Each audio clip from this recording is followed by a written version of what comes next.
Bob is with us today, so thank you. If you've got any difficult questions, there's the man to speak to after the meeting, so we can all go home. But welcome, and thank you for coming along.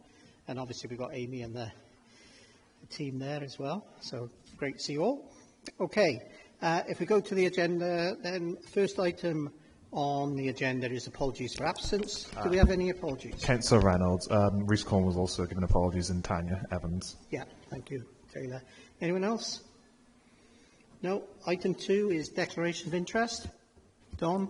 I need to declare an interest. I'm the chair of a housing charity that deals with the homeless and temporary accommodation, so I will need to absent myself from the chamber for number 5. 5, yeah, thank you. Don, can make a note of that. Taylor? Thank you. Item 3 then on the agenda are minutes of the last meeting for correctness only. Someone prepared to move? Thank you. Can I second her? Thank you. Anyone against? No. Thank you very much. 3A then is the recommendation table. Someone prepared to remove the recommendation table? Norma? Are we talking about the actions? Yeah. I've got a number of points to raise in relation to the actions, if that's okay, Chair. First of all, we received an email from Taylor Strange updating us on some actions, and I was a bit concerned that the audit comment was, well, the audit comments were a response not sufficient to determine if action implemented, etc., on a number of issues there. And as a committee, I think we need to take a look at this and to see what needs to be done. And then secondly, on actions arising in the main committee papers, because this is apart from the committee papers, this was sent to all members of the audit committee outside the committee papers, wasn't it, Taylor? Right. But on the actions arising, one from the 30th of May 24, this action is now over a year old, and this was about having a closed confidential session on partnership loan arrangements, and I can't quite understand why we're not able to do that, because we're all subject to the Code of Conduct, and you know, the previous reason was commercial sensitivity, and I thought, well, we're all subject to the Code of Conduct, and we treat everything with the utmost confidentiality. So why isn't that action taken forward? So that's a year old. Then on the 27th of the 3rd, 25, I wasn't sure whether the second recommendation had been adopted, and if so, we need to close the action. On the 29th of the 5th, 25, item 8, I'd like a date there for an amended internal audit charter to be circulated, because there's no date. We need a date. Item 9 of the same meeting, action 1. This is a simple request from the committee. I couldn't work out the response. All we want is to know when a report is coming back to the committee, so I'd like some clarification around that. Item 10, action 2, the explanation to me doesn't address the action. And then item 12, the same meeting, why can't we be given a target date? Yeah, thank you, Norma. I think, Amy, did you want to pick some of those points? Because some of those issues are coming tonight, and there'll be an explanation, I think, as well, won't there? So I must admit, as Norma was going through those, I lost my track at one point. So I think the 4 that we mentioned, the first 4, I sent to Taylor, and Taylor distributed to you guys outside of the committee meeting. Those were the 4 from my annual opinion report that were not completed from 23, 24 that we followed up last year. So I've circulated those to you, so you've got the detail of them, and they are now included in our action tracking for this year. So they are going to be in the system, and we will be following up on those 4. But those 4 are audit actions, whereas I think the other ones in here are this table is actions that come out of the committee, isn't there? And I must admit, I lost my train of thought on a couple of those, sorry. Can I go back, as ever, to the audit actions, really? Because it's quite unsatisfactory that these haven't been done. And should we have a report on why they're not being done? I know that certainly some of them, like the unaccompanied asylum-seeker children, which we're going to discuss next, is on the agenda tonight. We're awaiting a follow-up report for that, and that's been undertaken, and I think that's top of the list there, Norma. And we'll be discussing that next when as to what action is going to be taken in regards to that. I think in regards to the other actions, I think what we need to do is, rather than have if we've got a paper like this, it needs to be included in the agenda so everyone sees it, because obviously members of the public, if they're viewing tonight, will be completely unaware of what we're discussing, and it's not open and transparent, so we need to pick up that. I think the issue around the commercial loans is a matter that came up in one committee, and it was commercially sensitive. If it came to this committee by way of report, it'd have to be an exempt item in any event, and I think the point was going to be is that Myron or one of his team was going to brief us on those, because they come up in the accounts is the issue, don't they? And to give us a briefing as to the background of those loans, etc. That was my initial view. Okay, I will take that back and discuss it with the Director of Corporate Services, and we will confirm to you what we can do with that in going forward. So it'll be covered in the accounts again. It's shown in the accounts anyway. Again, in regards to those loans that we've made to companies, there were reasons behind those loans. Obviously, the indication was that they were commercially sensitive, Norma, and I think the way forward, presumably, is either we have a short session before one of these meetings, excuse me, to get that reassurance and to have that explanation so it's clear in all our mind for all the elected members as well who sit on this committee as to the background. I think the recommendation was for a closed session, and I don't understand why it's not taken place, really. Okay, it may just be missed off, and I think that's the importance of having the recommendation and action tracker, because again we can pick it up and the officers are aware of what's coming or what needs to be picked up moving forward.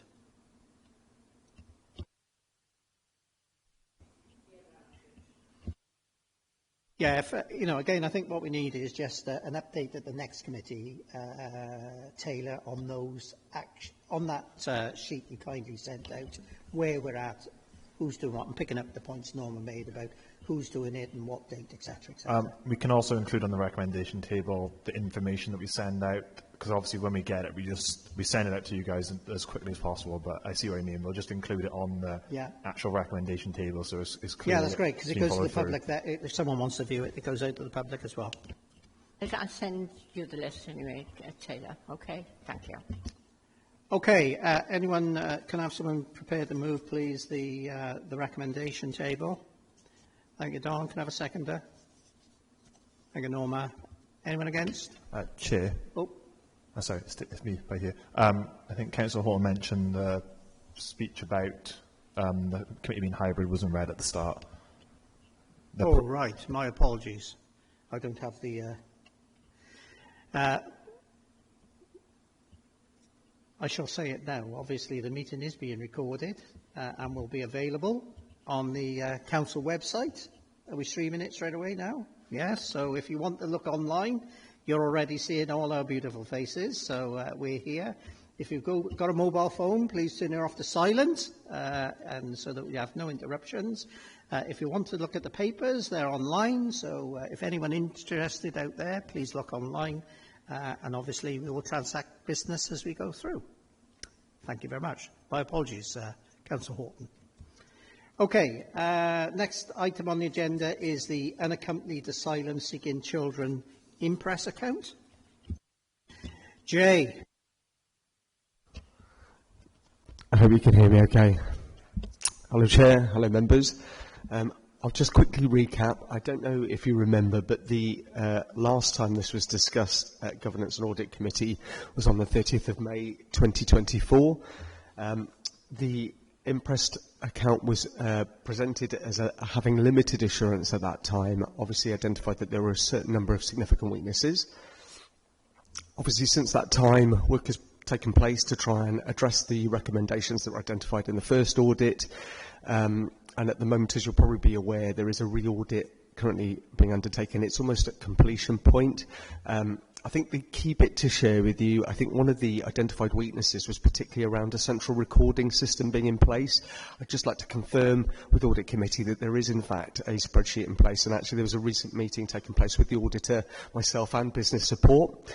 There is one. What seems to be the next steps really is that we just need to look at that to see whether it's as robust as it needs to be, and I think the auditor's going to give us some recommendations obviously on the back of that. Just to quickly then reflect through to give you just a few updates. I think the important bit really to share with you, one of the key things that we're really keen to drive forward is to ensure that all staff within all of the children's teams have access to individual children and young people's financial information. I think at the moment, business support have that contained with their own spreadsheet system, but what's not easily accessible is for the staff to be able to do that in order to quality assure effectively. So we're doing a little bit of work at the moment. I understand there's a piece of work taking place with SRS to facilitate that via the Teams mechanism. It's still in the process of being developed in discussion with the business support team manager. That's the piece of work that needs to be finalised. But the key bit to sort of assure you is the aim really is that we should be able, and just to give you a hypothetical example, if we wanted to look at Joe Bloggs' information, we would be able to check then if he's had maintenance payments or if he's had a toaster. And I think the complexity within our particular areas is obviously we make a lot of payments to young people directly because we act as a corporate parent. So as you can imagine, it creates some additional complexities. I think the other key things to share with you, one of the outstanding piece of work, I'll follow up with the positive bit first. There's been a number of communications going on between business support, the teams and with senior management to make sure the right checks and balances are taking place. And I can confirm, obviously, that we have had a number of discussions about the process, about making sure the relevant checks are taking place and sign-off is taking place, and there's clear evidence that that's happening. I think what's not happened so far is just the induction process. We have an induction booklet, and part of that process means that we need to induct staff through those particular processes and practices. I think the final part, which I'll just quickly refer to, just particularly relates to the policies. As you probably are aware, we have a number of financial policies, and one of the key recommendations was about bringing and amalgamating it all into one very, very straightforward format. That is what's happening at this current moment in time, and that's a piece of work that's taking place with business support and with children's services, because obviously they have their own separate processes to try and amalgamate it and bring it together. So those are the key bits. Obviously, I can confirm, and I'm sure Amy will confirm as well, we're almost at the point where we'll be reaching a conclusion on this, and all I can confirm is that we will continue to make sure that all the recommendations are taken forward. Is that okay? Is there anything else you'd like to ask me? Thank you, Jay. Amy, did you want to just quickly come in? Because obviously the team's done or is in the process of doing another audit. We haven't had the outcome of that yet. So obviously we're a little bit premature at the moment, but did you want just to quickly update the committee? Thank you, Chair. So yeah, we are doing the follow-up. I think it's in my inbox to review. Alex has written the final the report, so it shouldn't be too long. But Alex and I liaised with Jay as to what was being included in Jay's report today to make sure that we were comfortable with the update that was being provided. So yeah, I'm happy with that, Gareth, and you'll have the results in the September meeting, Q2. Okay, members, any questions? Oh, Chair, just come in. Norma first, and then... Sorry, thank you, Jay. You did answer a number of my queries there. And I understand there's further work on needed on the induction of new staff. And you talk about policy and bringing us together to be one policy. Have we got sufficient differentiation between policy and process? Because they're two different things, aren't they? And, you know, sometimes I think, is this a policy or is this process? You know, so that's the one question. And whether or not you can give us assurance that when everything is in place, it'll be when it'll be in place, when you think everything will be in place, and that we can be assured that staff will be following it. I can see there's lots of good work, you know, taking place, and I know it's a complex, difficult area. So, Firstly, to say absolutely right to ask those questions. I think to come back to the point that you were rightly saying about policy and process, I think that's the current issue. There are a number of business support processes in place, and they're in separate documentation. We also have a financial policy which covers all of the entitlements that young people are able to access. And as you know from a previous audit, that was one of the core pieces of work that we needed to make sure was in place.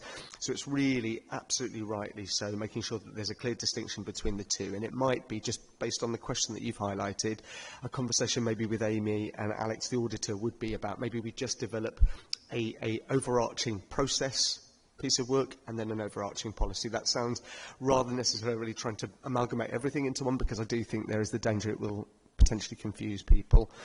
And I think the other thing you've highlighted, which we'd also discussed, for me it's just about having a clear flow chart for people, and that will answer your second point. I think it's really important that staff have something straightforward to follow. And actually sometimes there's that danger, as you say, people will read information, they may not understand it, may not ask the right questions, and I think there's a danger in that. So one of the things we've talked about is making sure that when we finalise this, that there's a clear flow chart for them to work through, so they know what the steps are that are required of them. And obviously the missing element around the induction process, I think that's key, that when any new starter does start within the service, that they're taken through that, and business support and the team manager almost does a particular induction with them around that. Does that answer your question? I think that's excellent. Thank you very much. And just a comment, I think it's really good to see the officers and audit working together with the same aim, so that's good news. Thank you. Thank you, Norma. Councillor Mogford. Thank you, Chair. Just for the sake of harmonisation, what is the definition of a child? What age is it up to? And how do you manage to check their ages? Okay, so a child is considered any young person up to the age of 18, and then obviously we make a distinction from 18 and they're identified as a care leaver. As you probably will be aware or remember, we work with young people up to the age of 25. So obviously we do have a clear distinction in terms of legally and under the Social Services and Wellbeing Act. So it's identified up to the point of 18 and then post 18 as care leaver. We would be able to identify, we obviously use the central database system that we've got in place, so we can identify the young person's information and their ages particularly. Did I answer that last part right? Is that what you said? Great. So this particular children's Imprest account is up to the age of 18? Or it can be over. So this particular Imprest related to the unaccompanied asylum-seeking children and young people. But I think what's been really clear through the piece of work that we've been doing with Audit is actually it's brought about learning across all of the department. I think when we're talking about paying monies to young people or purchasing items for them, actually the learning can be applied across the board. And I think that's what's been so important about even making it accessible for staff, is that actually enables them to dip sample, quality assure things themselves. And we do have exceptional circumstances where if a young person's toaster breaks, then of course we'd want to replace that. But it's just being able to evidence that clearly so that you can see where the rationale has been made behind that. But yeah, I mean, in effect, we obviously work with children up to the age of 25, post 18, they're called care leavers, but yes. Okay, thank you. Thanks, Chair. Thank you. Any other questions? Oh, do I have a hand? Councillor Howells. Thank you, Chair. Just Jay mentioned the sort of issuing of cash out to young asylum seekers. Have we sort of explored whether we might be able to sort of change the policy and use perhaps sort of prepayment cards to reduce cash usage? And sort of secondly then, how is reconciliation and usage monitored? So in all cases where possible, we try and encourage young people to have their own bank accounts, and what we try and do is transfer money directly in, as you would do if somebody was having a salary or a weekly maintenance payment. So we move them over to bank accounts wherever possible. The complexity that occurs, as I'm sure you can imagine, with unaccompanied asylum-seeking children, they arrive sometimes spontaneously without anything, as they don't have any identity. We're developing biographical information for them, and usually that part of that process is about getting identity We have a thing called an ARC card, which they have access to, but they have to go through a number of series of checks first. We have to then get a bank account set up for them. So it's really difficult initially, as you can imagine, trying to essentially create an identity for those young people in order for us to be able to put safe transferring of money mechanisms in. So they tend to be the group who receive weekly maintenance or fortnightly maintenance payments. Staff usually will, I hope you can hear me okay, staff will usually meet with the young person. We have at the moment had to use physical signing forms still for those particular young people, because obviously it's the way that we audit that information, so it's a way of checking and monitoring what's been paid to them. That form is then signed, it's then taken back to the office, and then obviously business support then record that, and it's part of their audit trail.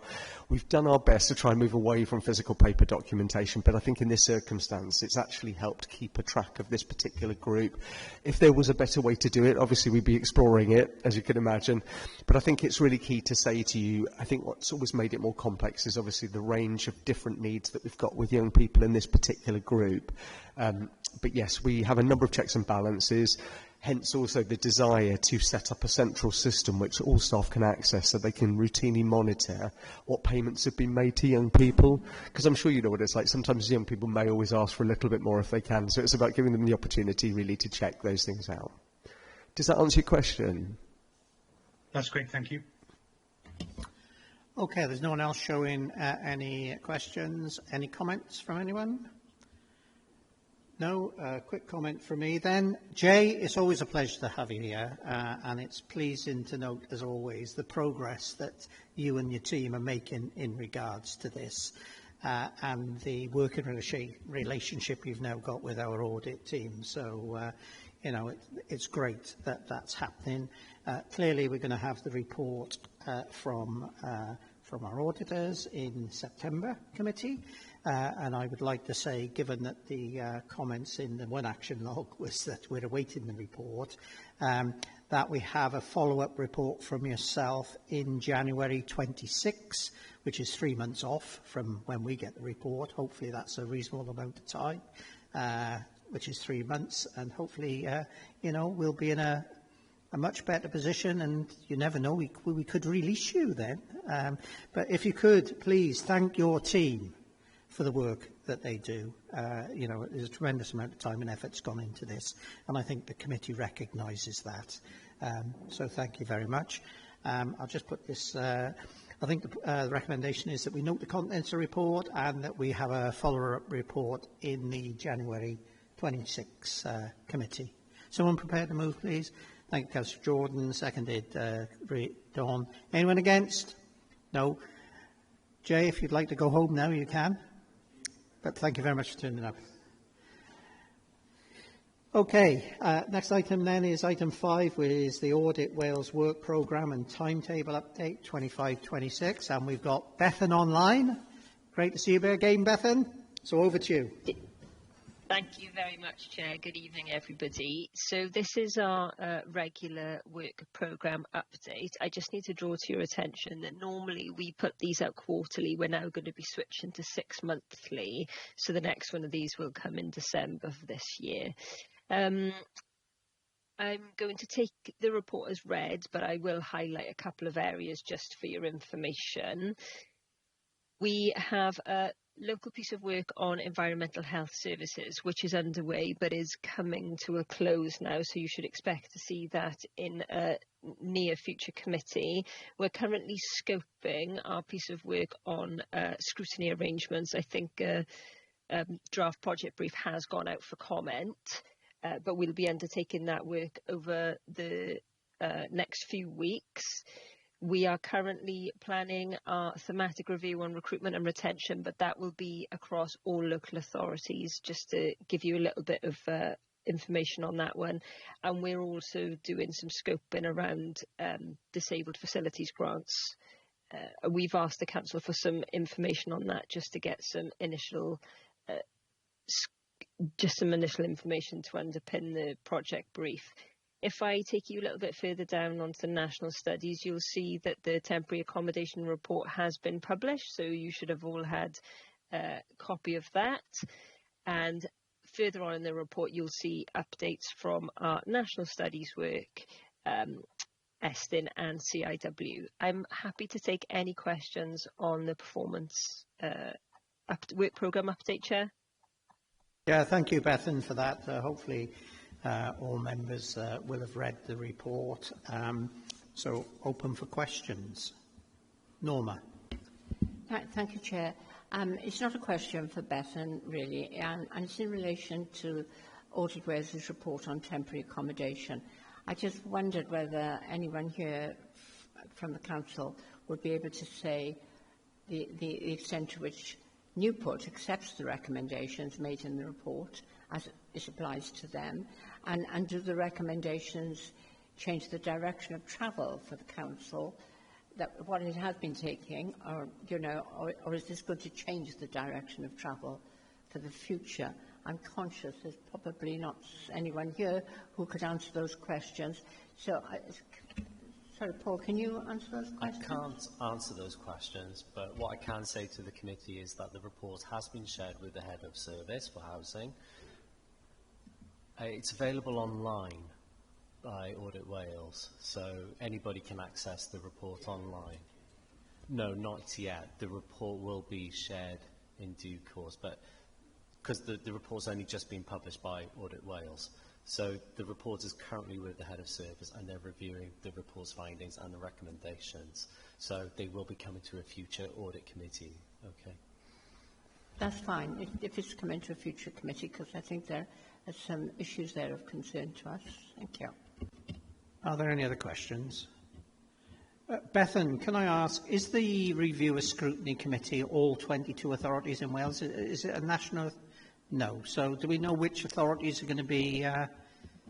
So the scrutiny review is specific to Newport. That's a local piece of work for Newport for 25-26. Okay.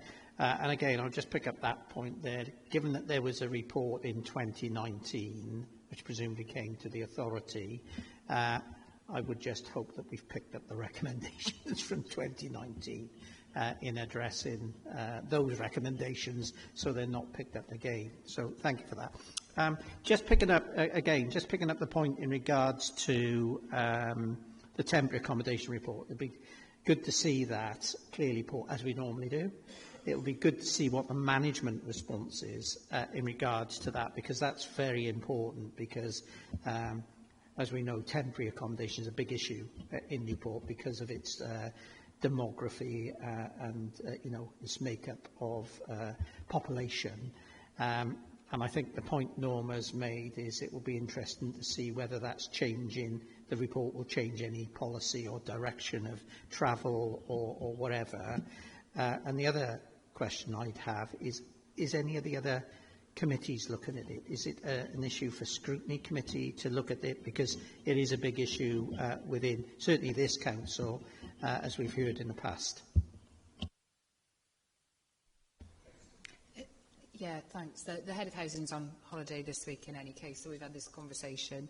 I know we've got some concerns about the report. I think it's fair to flag that at this point and how that applies in the Newport context. So I think it would be really appropriate for that management response to be shared. Yeah. Sorry, I think before we predetermine the issue, it's a bit premature at the moment, so I think we need to see that. And I think, will it come in September, do you think? Possibly. That was my assumption. Yeah. But we have only just had it, but that was my assumption, yes. But it's your control in reality, isn't it? So, yeah. But I think if we could see, I would hope that the management response would be done early next month, despite whoever's on holiday, and that we can get it in September committee. So that's okay. Are there any other questions or any comments from members? No. So I think, Bethan, thank you for presenting the report. Can I just say that we note the contents of the report and certainly await the report in regards to temporary accommodation, which will hopefully come to us in September. Someone prepared to move, please? Thank you, Jason. Seconded by Norma. Anyone against? No. Thank you very much. Next item on the agenda is the Audit Inquiries letter, item 6. Oh, can someone bring... I think they just want to Or said they get had. done now. There we are.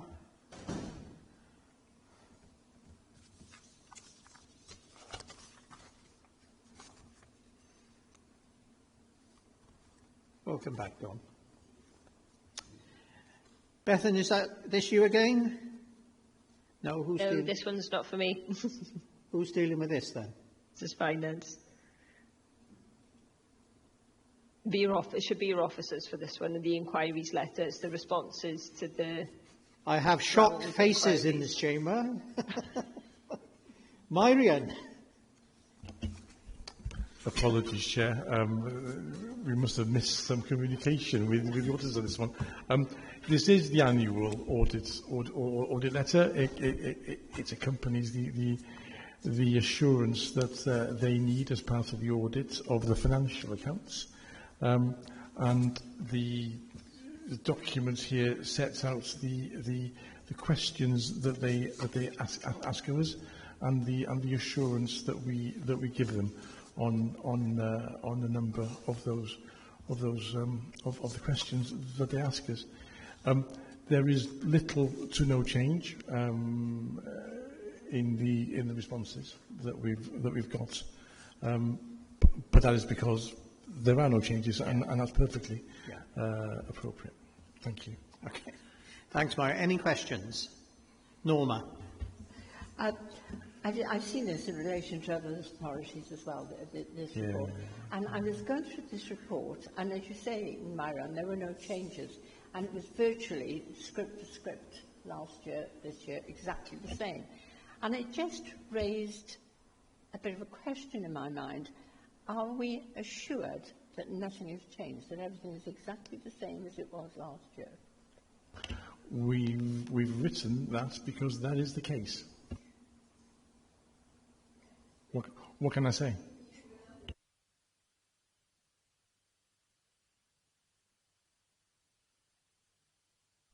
Yeah, well, thank you for that assurance, Myrian. Anyone else got any questions?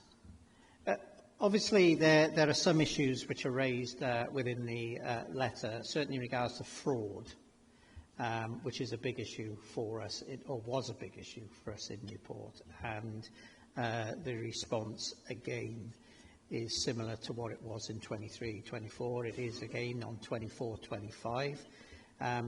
But I would hope that next year that changes, because obviously we're saying that the management assessment of the risk is low, but again, you've got a programme of work with our colleagues in SWAP.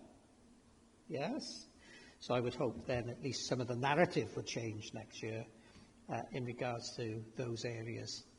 Yeah, we are aware that the work that we are doing is not reported to this committee adequately at the moment, and that is what Amy and I need to change this year going. Yeah. But you know, the fundamental issue has there been instances of fraud, etc., and has the internal audit function been looking at those instances? There were very few, no instances, as you'd hope. Yeah. Yeah, to your knowledge. Yeah. Okay, any comments? Jason. Yeah, thanks, Chair. I think what Norma just picked up on, you know, with the answers to the questions, you know, they're both the same, on both years, 23, 24, 24, 25. They're the same, it's the same wording. You know, yeah, I mean, if it's... Does somebody look at that and they think, what's going on? Yeah, no, I mean, there's absolutely nothing going on. The questions, of course, are the same questions. And because the situation in the council hasn't changed, they are the same answers. They are the appropriate answers. And I think the Chair is quite correct. We could have said, and maybe we missed this, that we know that we need to improve the reporting of the work that we are doing on risk. And I will take that away and update us for that. But essentially, it's the same question. So you've asked me the same thing again. So therefore, don't be surprised if you get the same answer, because the context is exactly the same. I'm sorry, Chair, I can't accept that. You know, because things change, you know, they change year on year, and it just, you have to question. When I looked at it, I questioned the credibility of it in terms of, as every, you know, even if there'd been a little bit more different scripts, has someone really looked at this and thought about it? Marion, you've got the flavour of what committee says. I am with Councillor Jordan and Norma. You know, if this was one of my directors, he'd say it's the same wordy speak as last year. I think there just needs to be some changing in the narrative. Something must have happened, because if it hasn't, then there's some real issues. But I think if you could look at the wording next year, maybe different phraseology, different terminology, saying exactly the same, but at least then there's a way forward. But, you know, I agree with you that you can't have the same year in, year out, because things do change. Thank you, Chair. OK. Sorry, Councillor Howells, just a minute. Don, and then I'll come back to you. OK, I'm going to defend you, OK? Being an old FD, when the auditors keep asking the same blooming questions every year, and you're giving them the same answers, and it's a go-round, and it's I've got a whole lifetime of that. So, you know, if they want to ask a different question or give me I'll answer the thing different. But if I'm going to get the same question, you're going to get the same answer, because sometimes with accounting, things don't change unless they're going to have some revolutionary come in. So I'm actually going to be a bit of defence, but obviously with the flavour, change the wording slightly, reverse the wording, make some mistakes or something, you know, and doing that. But I'm going to defend it, because ask different questions. Yeah, thank you, Don. Maybe Bethan can take that back to the Auditor General and say possibly change the questions, you know. Yeah. But again, you're in the same position, I should imagine. Yeah, I will take the comments back, and I'll come back to you with any further information from the finance team. Yeah, thanks, Bethan. Councillor Hells. Yeah, thanks, Chair. I just wanted to lend my support to what you and Councillor Jordan and Norma said. I can't agree with Don, sorry. I just think, you know, in these areas, a proper sort of, whilst the questions are the same, you know, you've got to think about your management response in terms of changes in internal controls, emerging fraud risks, you know, related party transactions, updated judgments. I just can't see that nothing has changed in 12 months in the council that will warrant a complete copy and paste. It just feels like, you know, it doesn't give any assurance whatsoever that the proper work has been put in. That might be put in, but it just doesn't appear that it has. And it's just, well, you've asked the same questions. So has a dive been done to understand that those risks haven't changed or the controls haven't changed? You know, we've had a brand new assistant head of finance this year. Things must have changed in that team, in my view. Yeah, thank you for that. Obviously, the new assistant can have a little look and maybe change the terminology, so that's okay. That's great. Thank you very much for that. Any other comments? No? Okay. I think the recommendation is that we note the annual inquiry letters for 24-25. Someone prepared to move, please? Thank you, Jason. Do I have a seconder? Thank you, Bear. Very kind. Anyone against? No, thank you. Next item on the agenda is the draft statement of accounts 24-25. Over to you. We haven't got Laura tonight. She's on holiday. Everyone's gone on holiday today. So, yes, she's on leave today. Good evening, all. So the accounts presented to the committee are the 24-25 draft accounts. So they were sent to Audit Wales on the 4th of July. The audit is currently underway. So once it's been concluded, it's expected the committee then will be presented a final set of accounts for the 30th in October. So the deadline is actually a month earlier than what it was last year. I believe it was 30th of November last year. So obviously it was late for publication as well. So there were a few reasons why there was a delay, such as this was the first financial year end that we did with the new system. we implemented a new accounting standard and resourcing issues within the team. So we're hoping that with that these issues won't be present next year. We are actually recruiting our new post of financial accountant, which will help with the resourcing issues. There obviously isn't going to be a new accounting standard to actually implement next year, and obviously it's going to be another year on with the new financial system. So we would have sorted out any sort of kinks with the reports. Another issue to point out is that the new accounting standard was IFRS 16. So this actually came into play with the Council on the 1st of April 2024. We actually have to consolidate as well with Newport Transport. They actually don't have to adopt this standard until the 1st of Jan 2026. So the draft accounts at the moment, they don't have that consolidation of that accounting standard in there, but we will be working in the summer to get our accounting policies aligned. So for the final, it should be within the final statements for you. What else? Okay, so the accounts, they don't include the annual governance statement as well. That's done as a separate piece and is a separate agenda item. And between, obviously, the issuing of the draft accounts, we would like to ask the committee to provide any questions or comments they would have, and would like to any sort of feedback and discuss it with the finance team. If we could have that by the end of August so it can be included in the final accounts, that would be great. Thank you very much. Any questions? Any questions, members? Don? I have a few. I'm sorry. Okay. Well, that's what you're here for. Okay. On page 77 on our pack, it's got the council employs approximately 5,800 members of staff, including teachers and other school-related based staff, school-based staff. I suspect there's probably over 3,000 employees involved in the schools.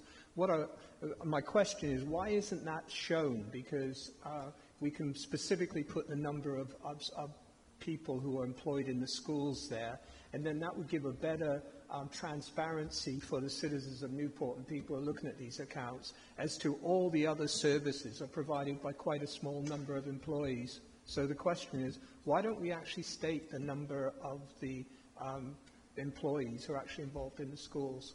Question one.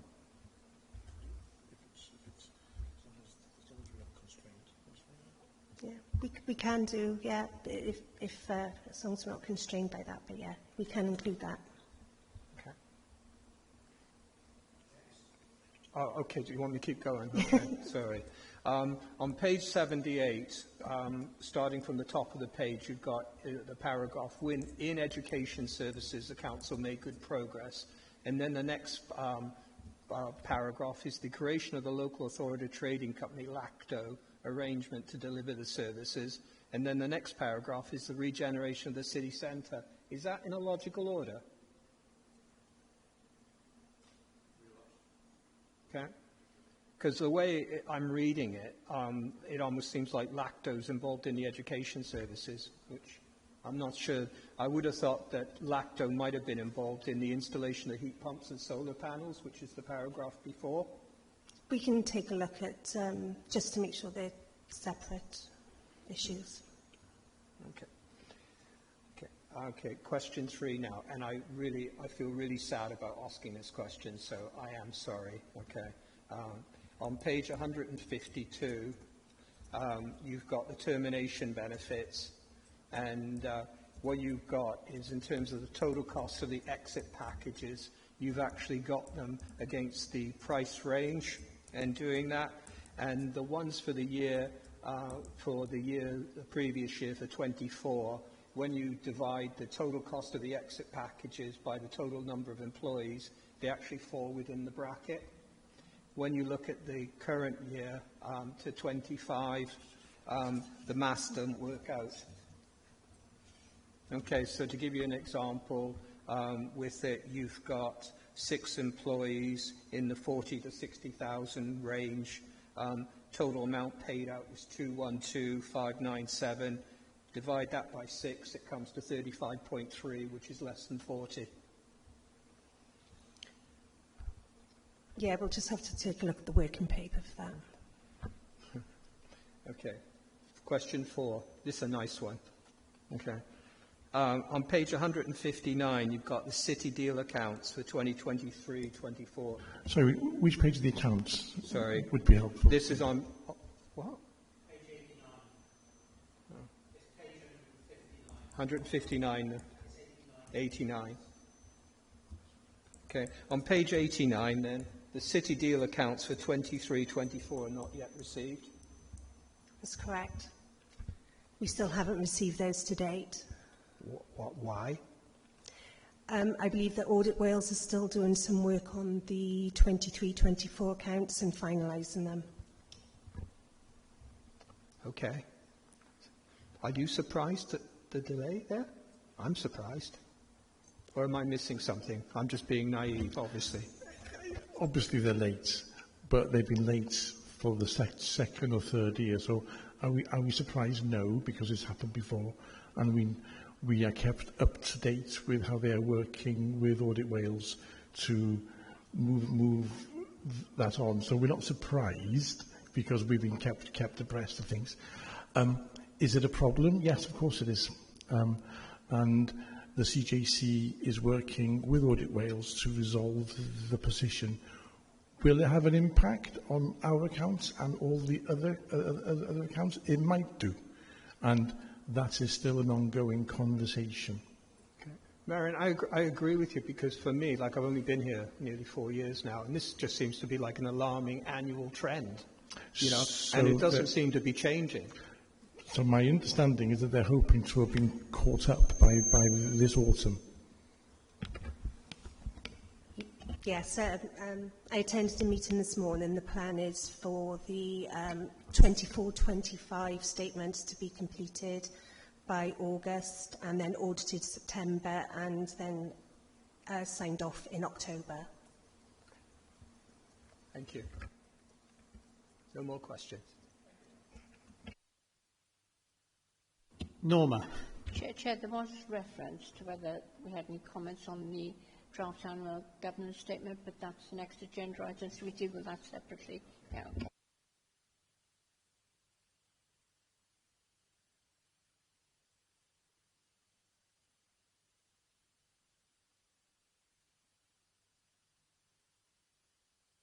So, thank you, Taylor.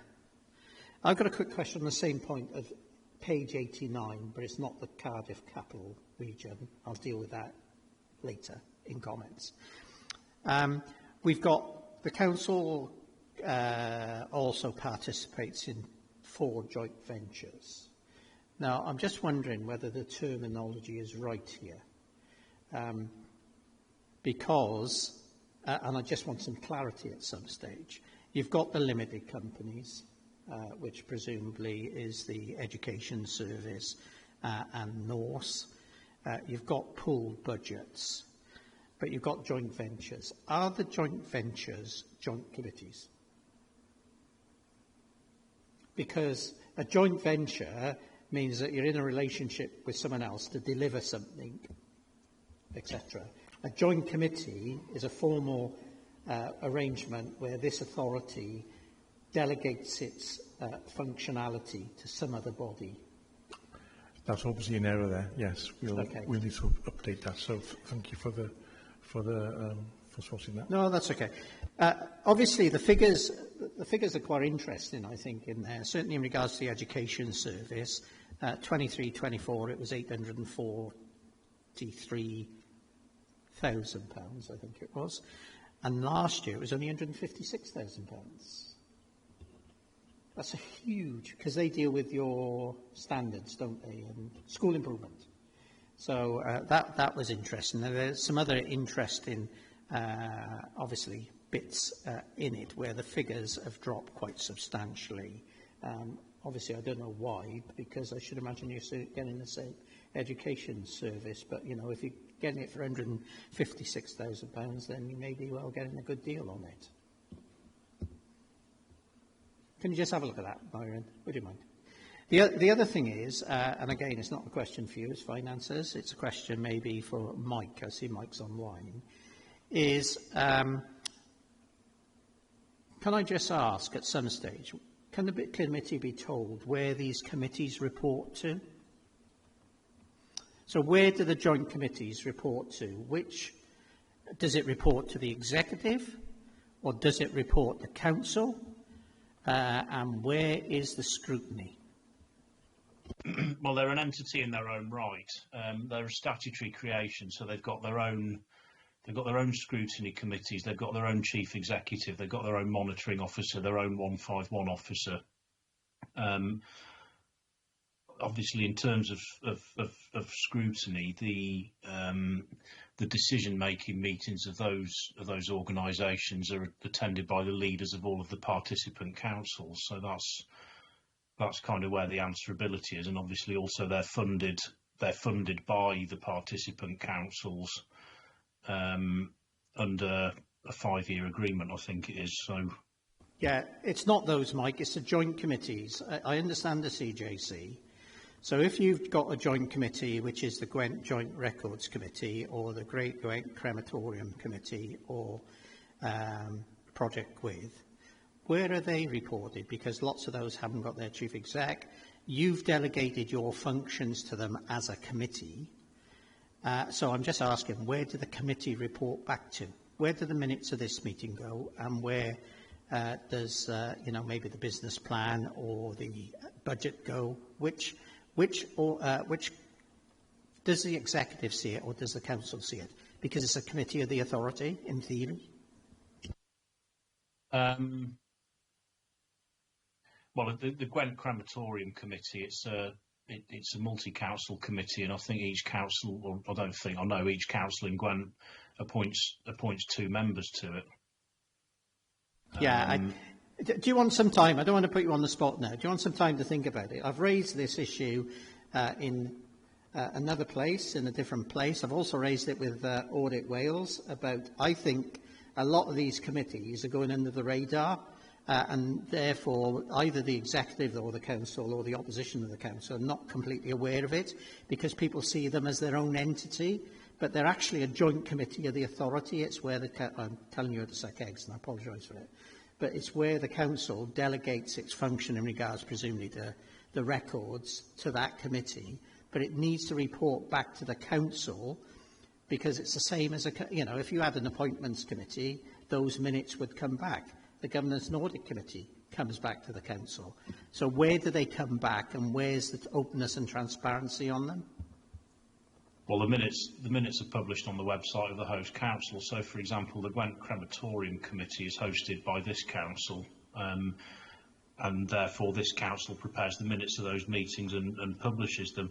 I mean, if you're talking about who scrutinises those committees, that's a different question that I would have to look into. Yeah, I think that there are 2 issues. There is the scrutiny and there is where do they go to? So do they go to Cabinet? Are they reported to the executive of this authority because it may well be an executive function which you've delegated somewhere else?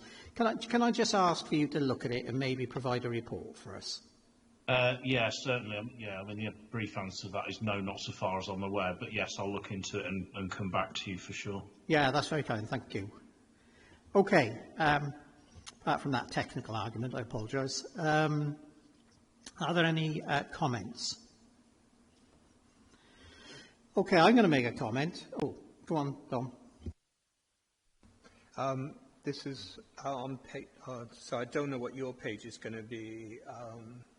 It's page 80 on our pack, where we're talking in terms of I'll look up your number,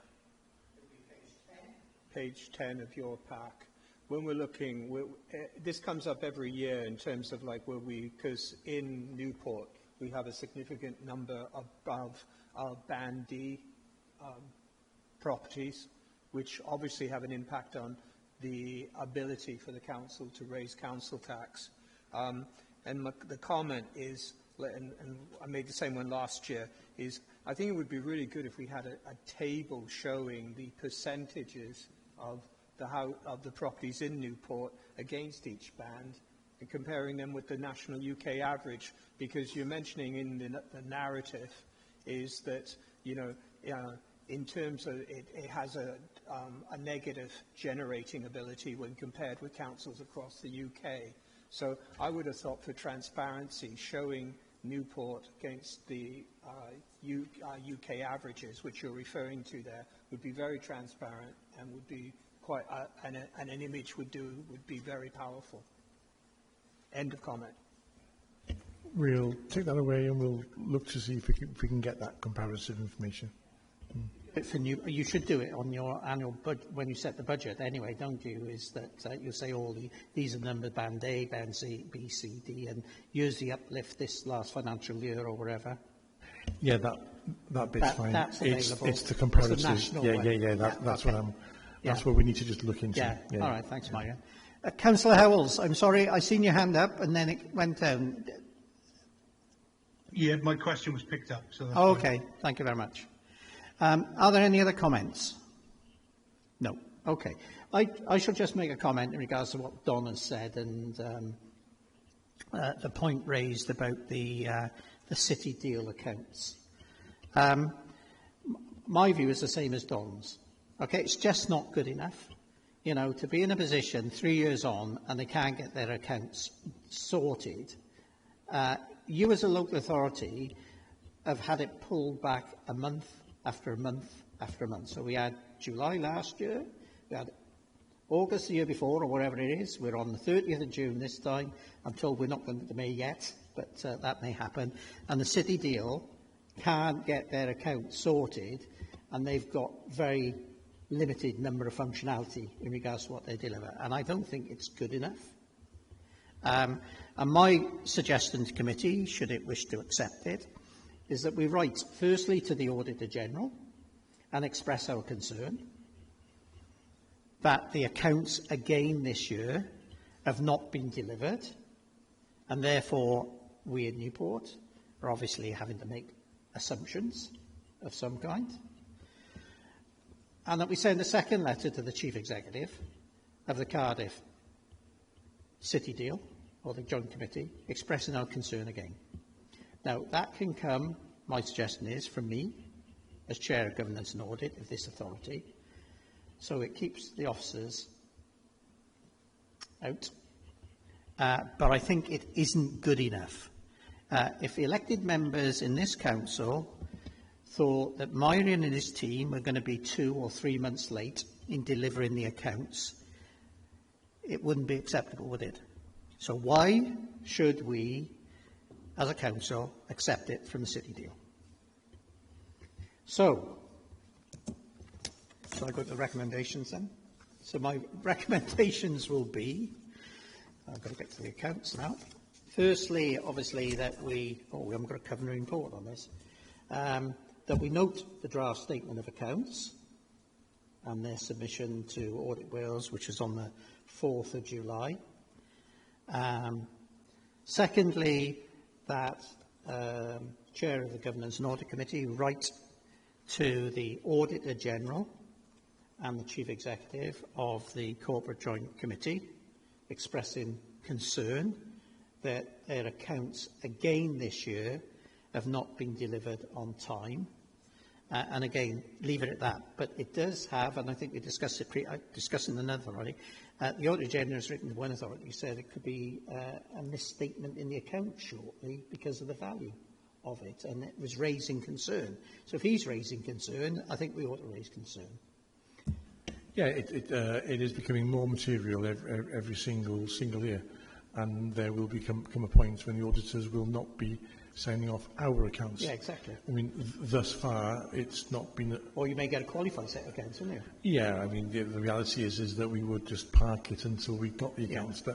But yeah, it's been okay so far, but it's becoming bigger and bigger, yeah. So that's it. And the last one is that obviously we get a report in regards to the joint committees and the reporting mechanism to the council.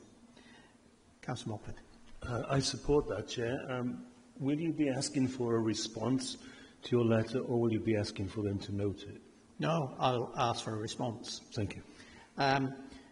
You know, obviously, when we get a response, it may well be that we may want to invite, as we have in another authority I belong to, the Chief Executive and the 151 officer to a meeting of this Governance and Audit Committee, even though they've got their own scrutiny arrangement and Governance and Audit Committee, etc. But it's just not good enough for us as a council to be lingering along, given the money that they actually get. So someone prepared to move then, please? Thank you, Councillor Mogford. Can I have a seconder? Don, thank you very much. Anyone against? No, thank you very much. Item 8 then is the draft annual governance statement 24-25 and the draft code of corporate governance. Maureen, is that you? This would ordinarily be Sir Rees, but obviously he's on leave. So this report is in 2 bits. So I'm going to take the annual governance statements, and Tracy will take the code of governance. So if I can start with the AGS. So as the cover report says, you know, the council's responsible for putting in place proper arrangements for governance, and obviously the code of corporate governance, and then the AGS are key parts of fulfilling our statutory requirements to meet those standards. There are 7 principles, and we assess ourselves against those. What we've done, we've been on a bit of a journey with the AGS, as hopefully the committee might remember. So what you'll notice this year in the AGS is that the front end has got a lot more of the general description of the council's governance. So whereas that was, you know, fairly non-existent maybe 2 or 3 years ago, but we've developed it, taking on board your sort of comments. So we talk about the council's constitution, the role of councillors, the various committee structures within the council, the officer structure and the delegations there, the governance framework, the role of the corporate plan in terms of governance, and the various regional and sort of other partnerships that we take part in, and again how they contribute to that kind of governance picture. And we just kind of explain that in very general terms at the beginning. So that was lacking, I think, a couple of years ago. So we moved that on last year, but we moved it on again this year as well. It then goes into the role of internal audits and the various Audit Wales and other regulatory reports as well. And then we then get into the kind of the more detailed bits. But even on the more detailed bits, what we've done is that we've taken the 7 principles and we've assessed the evidence of what we do in relation to those principles. And that's to demonstrate that we are fulfilling, or where we are fulfilling those principles. There are sub-principles. We've not included those this year. Again, we've kept it at a bit of a higher level, again, taking feedback from this committee. There are 19 new recommendations for improvement. So, you know, this isn't saying that we are perfect. We have 19 actions there to do, and we've implemented 23 out of the 28 actions from the previous year's improvements as well. So we will be carrying forward the 5 outstanding ones there. And taking those forward. So that's the kind of overall framework, and that's led to our thinking. The work has been done by the corporate management team in the main, which is the chief executive, directors, and the heads of service, and then utilising colleagues as required in terms of the evidence. And we set this up last year. You know, it's a proper kind of organisational wide view now, and I think that's really important because governance happens across the organisation, and I think that the role of CMT has enabled that to happen. And then, last of all, Paul is here. Don't want to embarrass him, but what would we do without him? Paul's played a fantastic part in kind of bringing this together and working this document up as well. So, you know, I mean, my personal thanks to Paul really on that one. So I don't know if you want to pause there, or Tracy does her thing. I don't know what you want to do. We'll let Tracy do her thing. Thanks, Chair, because the report covers both, of course. So, and also we've got Mike online because the three of us have worked together on the Code of Corporate Governance. So we picked up actually that wasn't being refreshed and reviewed annually in the way that it should, and we'll now build that into our planning cycles. So we're acknowledging that. It largely picks up, you know, it uses those principles, the Kipfer and Solis principles, but it largely picks up legislative changes between now and then, particularly, you know, language around the Local Government and Elections Act and any wellbeing of future generations implications, that sort of thing. And we've matched that across the Council's governance framework as well. So our intention tonight would be to take comments on both the AGS and the Code of Corporate Governance, and as far as we can, take those forward into the version that goes to Cabinet for approval, particularly with the new Code of Corporate Governance. And if we're unable to do that in time for this year, there may be some other things we need to learn from for next year also, and that starts on page 201 of the pack. Thanks. Thank you both for that. Obviously, we've got the documents before us. Any questions? Norma? Thank you, Chair. I think this is a big improvement, this document, and I appreciate all the work this has gone into it. There's a couple of comments of concern in relation to the content that are raised, but in terms of substantive comments, on page 226, is page 16 of the document, Principle G, nothing's proposed, and I wondered whether, in terms of actions, and I wondered whether there was any reason for that, or are things perfect. And on pages 25, 26, a number of the actions have dates of the 31st of the 3rd, 26 for completion, and that there was 12 months for the actions. And I just wondered whether that could be reviewed and the actions brought forward. Because looking at what needed to be done, I thought that could possibly be done within, 6 months rather than 12. And then in terms of my concerns about the contents, and as a member of the Audit Committee, and this isn't about the contents of the report, because I think the report is very good and I think it's well written. But I read a couple of things, and this is really for SWAP as auditors. On page 216, there are only 14 responses on actions from 23 reviews. And I wondered about the other 9 and whether any critical or significant actions. And on page 217, it refers to section 3, and there is still 5 actions outstanding from last year. I note they're in progress, but, it does cause a bit of concern in terms of is there enough focus on moving forward and getting these actions completed. And I just wanted to comment on that, and that's not about the contents of the report, but that does raise concern for me as a member of the Audit Committee. But my fundamental ones was, why we've got nothing proposed for Principle G, and whether we can bring forward some of the dates for some of the actions.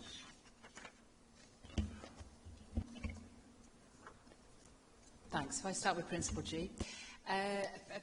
Principle G is it's the one that's about work on things like the annual reports, isn't it? Annual information risk and corporate safeguarding. So I think we've made the assumption that that's taken care of elsewhere, but actually we can state that in the report. We can say, there'll be an annual risk report this year. It has actions in. It's just gone to scrutiny. It'll be monitored. So we can, I think, patch that together better.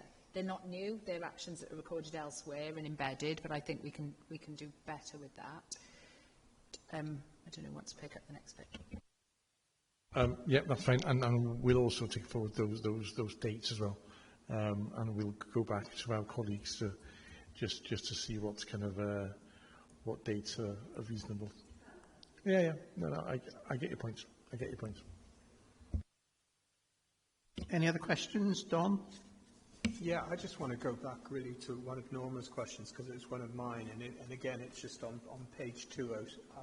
Me, it's 216. I think on your report, it's number 6, where it just talks in terms of out of the 20, back to the actions for the 23 reviews where actions were required to be followed up. 14 responses were received, 61%. My reading of that means 39% didn't happen. And I just wanted to ask, is that right? I think it is. Only 14 responses were received for the 23, so we don't know what happened to the missing 9, of course. So those percentages only relate to the 14 responses. I think, I don't know if Amy wants to add anything on top of this, but what I would say is I don't think it reflects that nothing has happened. It's that they're not necessarily complete. Would that be right? It's Amy's report. I mean, Yeah, that's pulled directly out report. of the swap. That's directly out of your report. I think it's an area of concern that I think we need some clarification on.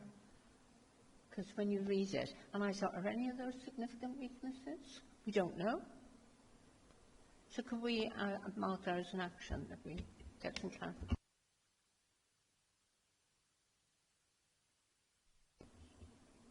You happy with that? Because obviously it is a bit, it's a bit concerning that 39% weren't addressed. And again, I think we just need to be a bit careful as well about the 82 moderates. Moderate actions were not followed up as part of the City Council's in-house audit process, which is what we discussed previously. It's whether or not some of those moderates should just be sampled now and again. Amy? Chair, just to remember that going forward with the swap ways of working, yes, the priority 3s will be followed up. Yeah. So it's just whether... So we'll pick it up. This is right as at the time of writing. But there is no plan to follow up on the historic moderates. Yeah. Drawing a line in the whether or sand. not there should be some narrative in do you understand? Just to... Yeah, I think in that section, because we've covered it elsewhere, I wonder if we do say, and this was previous process, that's a really good point, actually, that we can, I was going to say warm that up, give some context to that, and what, that's right. Sorry, yeah. give some narrative to it so it explains it. Yeah, that's fine. Because this is very stark, isn't it? Yeah, outside of the context, yeah. Absolutely, yeah. Don? Did you say comment now? No. Okay. Questions? No. Okay, comments now, Don? Yeah, I just wanted to add what Norma said. I think this report is really good. It's a real improvement. It's really nice to sort of sit here and you sort of see how things really so well done. So, yeah, thank you. Thanks, and we appreciate all the comments. Yeah, thanks. Okay, are there any other comments? No. Can I just firstly say it was remiss of me, and I apologise, that I didn't thank Ping and Laura and Myra and his team for getting the accounts done. I apologise for that, because there's a tremendous amount of work goes in it. I normally do it, and it just slipped my mind. So I apologise, but if you could convey our thanks, committee, to your teams for saying, you know, we can do it in Newport by the 4th of July. Why can't the city deal? So thank you very much for all the hard work that you undertake. Okay, in regards to the draft Code of Corporate Governance and Annual Governance Statement, the recommendation is that I think we note the contents report and for the officers to note the comments made in regards to some changes to the relevant statements. So, okay, you've picked those up. Lovely. Okay, someone prepared to move, please. Thank you, Dawn. Can I have a seconder? Thank you, Bev. Anyone against? No, thank you. Item 9, the Internal Audit Plan 24-25, progress, quarter 1. Straight to me, is that okay? Thank you, Chair. So this is your first progress update for 25-26, so your quarter 1 update. Starting on page 223 of your agenda pack. So I was going to take you through the key elements and then leave time at the end for questions and comments. So your indicative rolling opinion is reasonable. So each progress report I give you, I'll update that indicative rolling opinion. That's giving you an idea of your annual opinion for the end of the year. And we've had no high organisational risks identified to date. We had one limited assurance piece of work that we finalised in the first quarter. That was in relation to appointeeship. And you've got the details of that on page 234 of your agenda pack. We've got 8 priority 2 actions there. They've all been agreed with dates for implementation, and then those actions will be subject to our action tracking processes. So if at any point when we go to revisit those, at the point of their implementation date, they're not implemented, we'll be reporting that back to committee. Actions were agreed were to improve the control framework around policies and procedures, training, GDPR regulations, as well as some improvements to sort of the governance and management of that appointeeship process. Okay, so we have completed 2 pieces of work to date for 25-26, and this does happen. Timings of me preparing my reports. We have also finalised another piece of work, and we have got, in the report, I don't know if you spotted, we've got a couple of audits at draft report, and we're working with the officers at the moment to get those actions agreed and get those through to final. I think, in fact, this week I've had 2 responses, management actions back, so I just need to work through those and then get those back out as finals. I wanted to give you a brief update on the 24-25 audits. If I can take you back, there were a couple of audits that went into the annual opinion that were at fieldwork or draft report, and I'm happy to say that my report says 9 are now finished, but we've finalised one today, so all 10 from last year are done, final reports. So that was, I'm pleased to tell the committee that. We can say goodbye to 24-25. Starting on page 231 of your agenda pack, I've reported coverage of the internal audit plan against corporate risks, corporate priorities, and a few other elements. That is to give committee assurance that the internal audit plan is focusing on the key areas. Okay, bringing us down onto page 234 of the agenda pack, I've identified one priority 2 action within the establishment control audit that was not accepted by management. This is a 24-25 audit. The action relates to the extension of a temporary post, or where it's decided that a temporary post will be made permanent. The audit highlighted that there's no requirement for a second business case to be compiled and approved when an officer wants to either extend that or make that role permanent. Officers and senior management have explained that there's no, I think once upon a time these controls were in place, but there's no appetite to reintroduce those because they're satisfied the current controls they've got mitigate that risks. And the current controls being that that post can't be created without an initial business case, which involves making sure the budget's there, having finance and HR input, and then budget monitoring processes would ensure that that budget is available to keep that post going if it wanted to be made permanent or extended. And I think I want to notify the committee of that. I just also wanted to point out 2 things there. As part of that audit, we didn't look at budget monitoring processes, so I can't give you any assurance around that control. And also just wanted to clarify that by extending that role or making it permanent, that the audit bears no relation on the recruitment to that role. Just to clarify, so it doesn't mean that the person that's in that role gets that subject to a HR process again, not part of the audit. Just wanted to clarify those bits.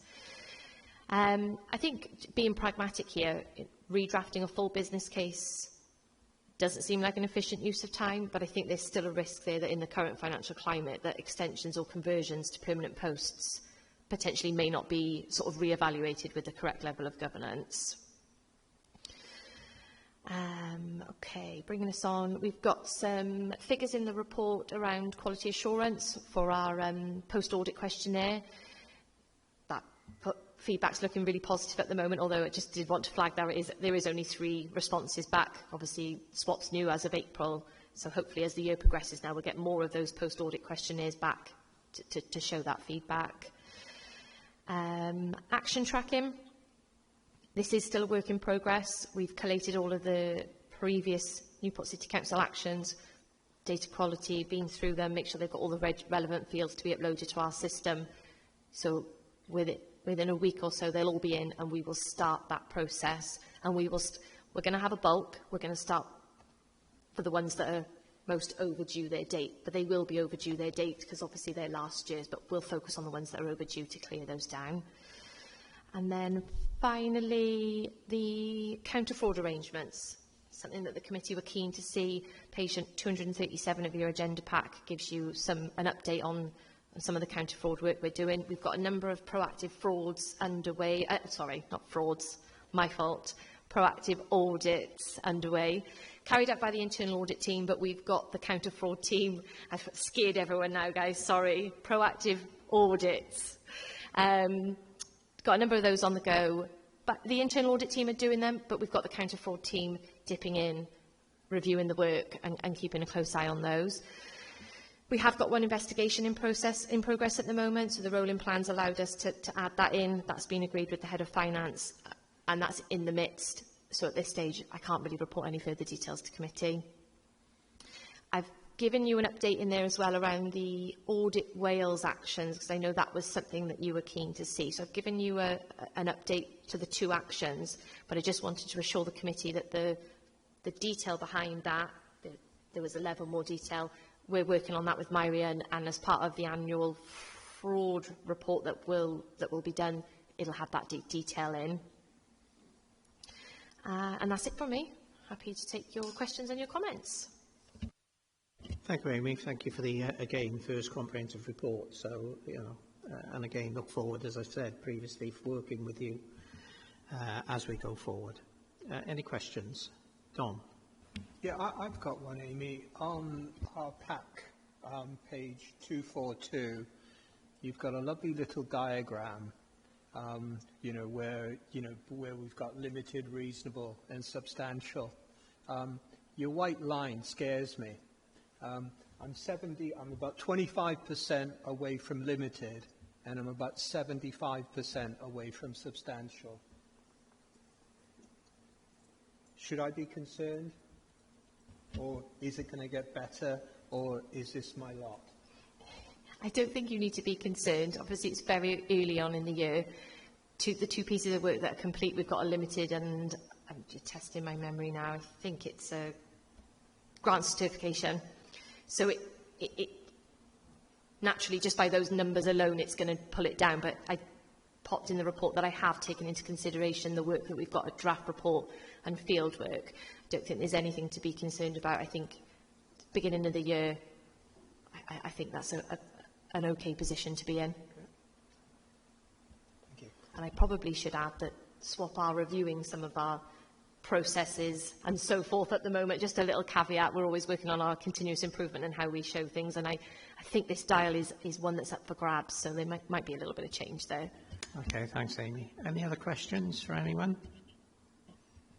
The follow-up audit on P cards. When are we likely to be getting that report? So it's not a follow-up. It's an audit, and in the past it's been done. I've tweaked this a little bit, I have to say. So before it wasn't done with actions. It was more, I'm going to say, like a memo-style report. It didn't have the action. So we've updated this one. It's got some actions. It's been done.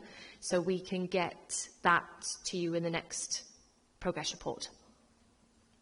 Because obviously my understanding was done as a limited previously, because there were tremendous amount of actions came from it. To my knowledge, I think there was possibly some disciplinary action in regards to, or possible disciplinary action in regards to use of the P card.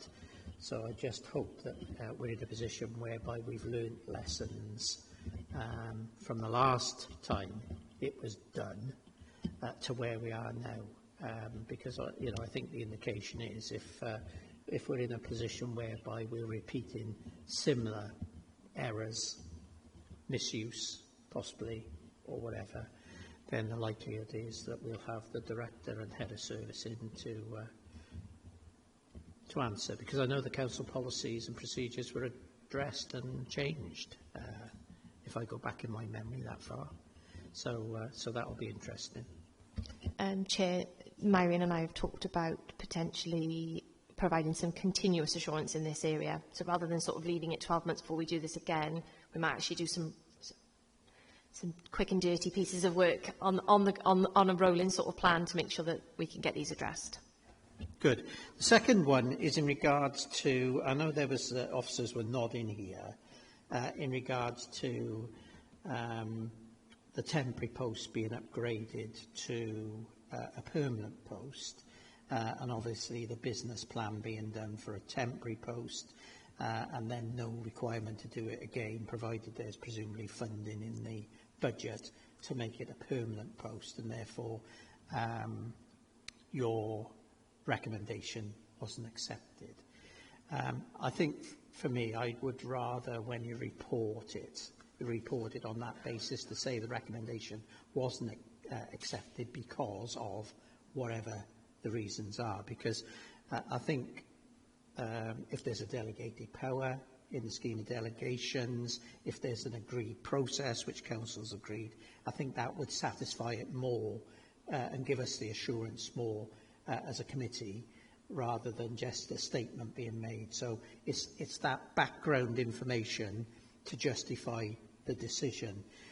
Because what concerns me again is a temporary post, whether it's if it was just for 12 months, then there are no redundancy costs or whatever.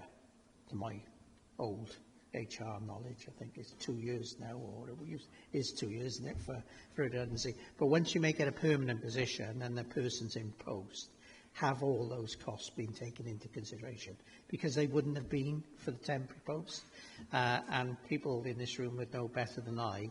It used to happen when Welsh Government gave us grants. We used to grab the grants straight. We employ staff galore, but what the Welsh Government didn't tell you is that they weren't going to pick up the redundancy costs. So that would be the only thing that concerns me there. If there's an answer and a justification, then I think that can be dealt with.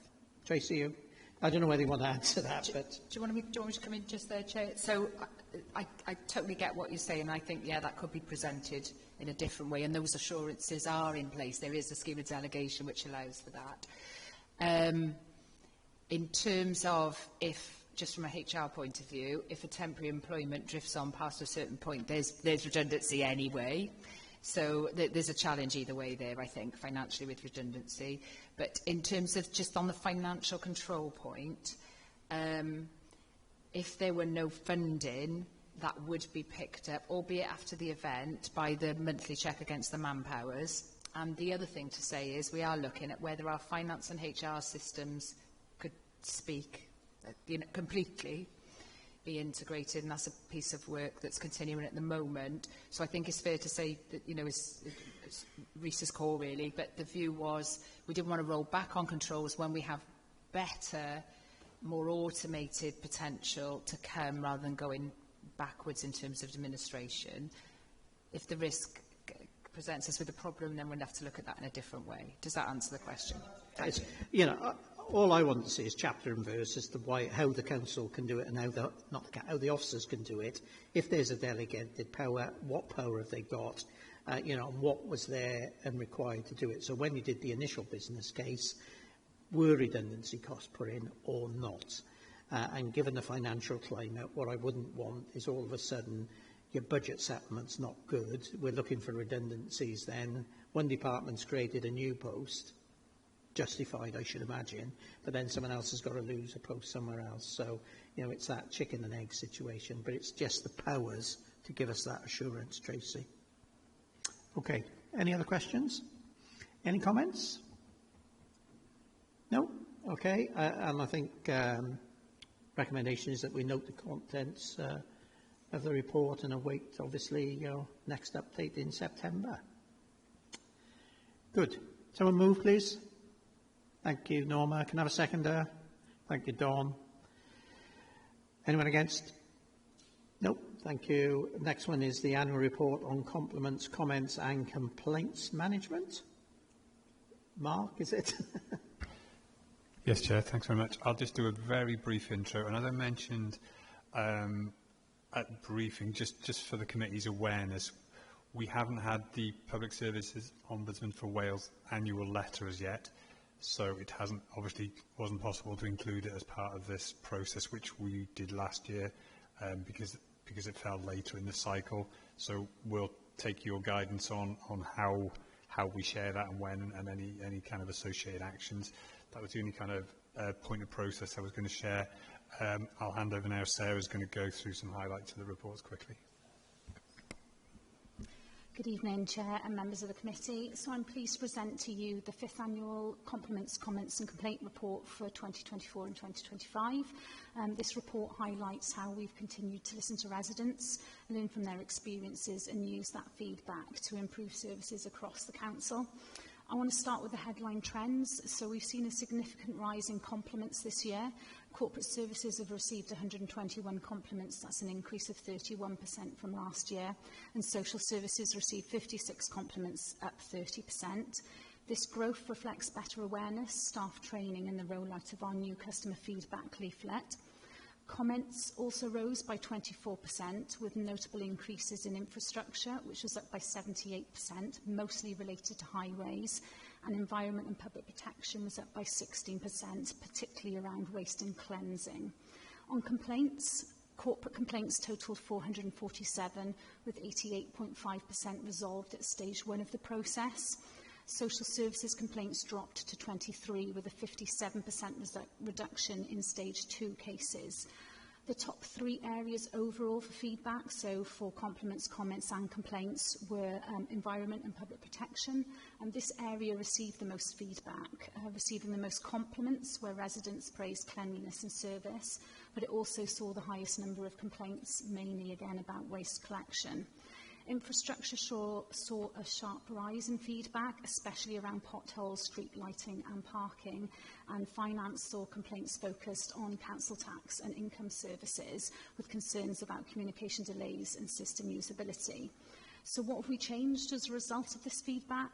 In waste and cleansing, complaints led to improved communication around collection schedules, updates to the household waste recycling centre booking system and clearer guidance on contamination notices and assisted collections. In customer contact, feedback we received informed the Customer Contact Improvement Project, where we're using complaint data to improve our customers' journeys. And we've targeted complaint training for high-volume service areas, and we've integrated complaints data into performance reporting. And in response to staff concerns, we've revised the unacceptable actions, or the UAC policy, where over 400 staff have been trained, and it's showing a structured, fair approach was introduced to manage challenging behaviours while maintaining service standards. We've also learned some key lessons. So communication is critical. Residents want clearer, more timely updates. Staff interactions matter. Positive or negative experiences often hinge on how staff engage, and early resolution works. So most complaints are now resolved at a stage 1 process. All feedback has value. Compliments and comments are now helping us spot good practice and early warning signs. Looking ahead to 2025 and 2026, our priorities include holding reviews with service leads to track progress, share learning and highlight compliments and early improvements, and promote feedback across all channels, especially among underrepresented and digitally excluded groups, and improving access for residents with communication or language needs. We're enhancing the MCS system to better capture positive feedback, and we're exploring options for staff collaboration around feedback, including the potential for a network to share and reinforce good practice. We're continuing our collaboration with the Ombudsman and the Customer Contact Improvement Project to align with national standards and improve service design.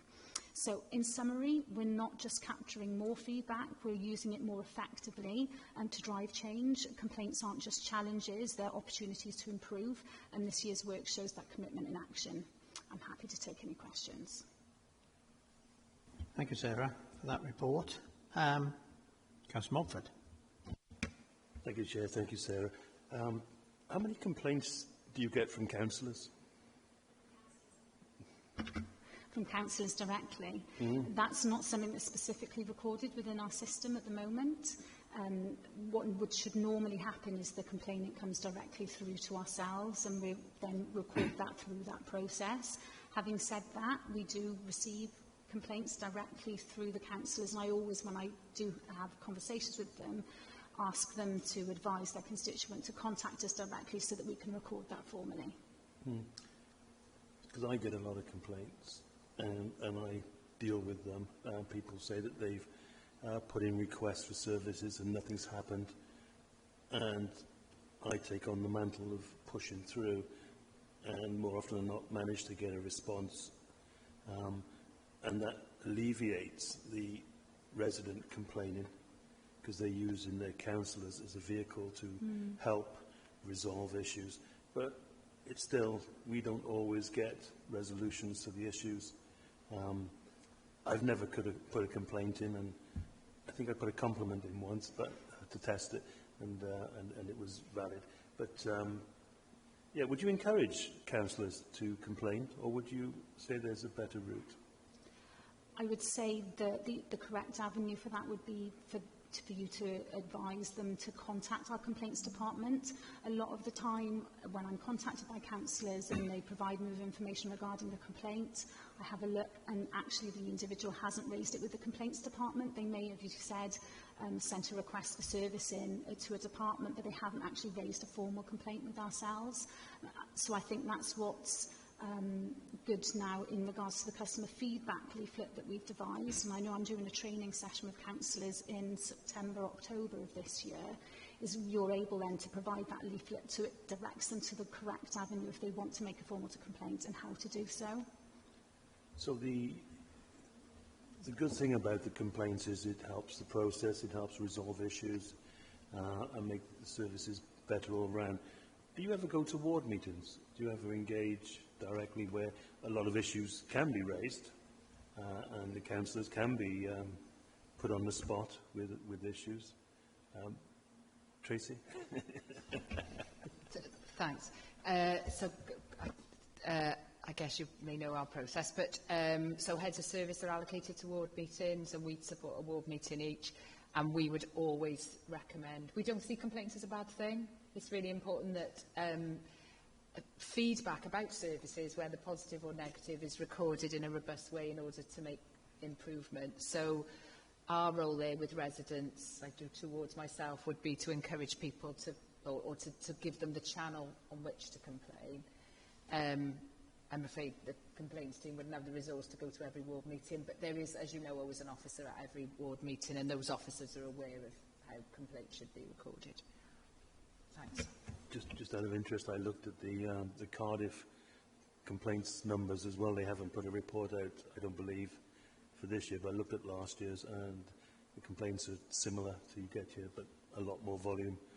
It's a bigger city, but the issues seem to be the same. In highways is one way. You're always going to get complaints, and you're not always going to be able to resolve them because I guess it's down to funding and whatever. Okay, thank you. Thanks, Councillor Mogford. Any other? Thank you for this report. I mean, it makes some interesting reading. But where I struggled was we've got the lessons learned, which are really important, and we've got the actions for improvement. And I'd like to see the actions for improvement aligned to the lessons learned, because it's not easy for the reader to think, oh, how is that action addressing the lesson learned? So I think that would be really improve the report. And the other point that, and I'm sorry, I should have looked back on last year's report, and I haven't had time, I had a really busy week. But what were the actions last year, and should they not be reported in this report? Because it shows then that we're continually improving. Last year, this is what was reported, and this is what we did. I guess in terms of that, I believe we include that, but I'll check where. But I believe, well, if we haven't, then we can, and apologies. We have, just for assurance, we have completed all the actions that we said we would do last year. But if we haven't included it, we can do in future. I'm doing that because that gives the reader then confidence that we're acting on things that we're learning. And which to a way, covers the last issue raised by the councillor behind me, is that when you look at where you get your complaints and your comments from, and I'm not that familiar with Newport, but they seem to be the better off areas. So there's an issue around our more deprived areas in trying to work with people, and, you know, meetings in the wards are one way of that. This is trying to make it easy for people from all areas of the council. You know, it's just a matter of a consideration. But I think I picked that up last year as well. You know, it does concern me when I look at, you know, some of the more deprived areas are lower in terms of the numbers of complaints. It's understandable, but it's an issue for us, isn't it? Yeah, thank you. Sorry, I think you did pick that up. That is a thing with complaints, that kind of demographic impact. But we are trying to do more work to encourage people to complain and to compliment, and how. And the report talks about a leaflet in the last year, really easy to read, really, and that went on reception, if you saw that when you came in, and encouraging councillors to encourage people. That's one vehicle, and you know, we know there's more work to be done there. Sorry, Mark, I cut in. No, I was going to say the same in terms of the leaflet. It's not the answer, but it's hopefully a partial answer in terms of that kind of spreading the word, really. And I think we would like to do more proactive stuff, sort of outreach type stuff. We can't necessarily commit to what we can do in that space. Like you mentioned in relation to the ward meetings, that, you know, that's feedback clearly that the council is getting, and it may be something that, you know, we can give out leaflets at those meetings. You know, we can consider all things such as that. Dom? Comments and questions. First of all, great report, really good direction of travel, the progress that's going on, you know, especially like having looked at last year's as well. I wasn't going to comment on this, but if you think that you're the councillors, if I go to Ray or my councillor Kate, and Kate says to me, now what you need to do, Don, you need to phone up the council to complain, I would be saying, but aren't you my councillor? And I think to think that you're going to educate, or not educate, that's the wrong word, that you're going to think people are going to see their councillor, that's my elected representative. That's who I'm complaining to. My bin didn't get collected, or I've got a big pothole, or whatever. And then my councillor says to me, now I want you to phone the council. I think that's not going to happen. I think, and it's almost, you've almost got to come up with a system that allows you to collect the complaints from the councillors, because that is the hidden iceberg underneath all this. And I know Tracy's going to come back with an excellent response. She's poised there, yeah, like a coiled spring. I'm already feeling intimidated. But in terms of, I don't think you're going to get citizens who are going to then take the call and come through. So I'll let you comment now. Come back.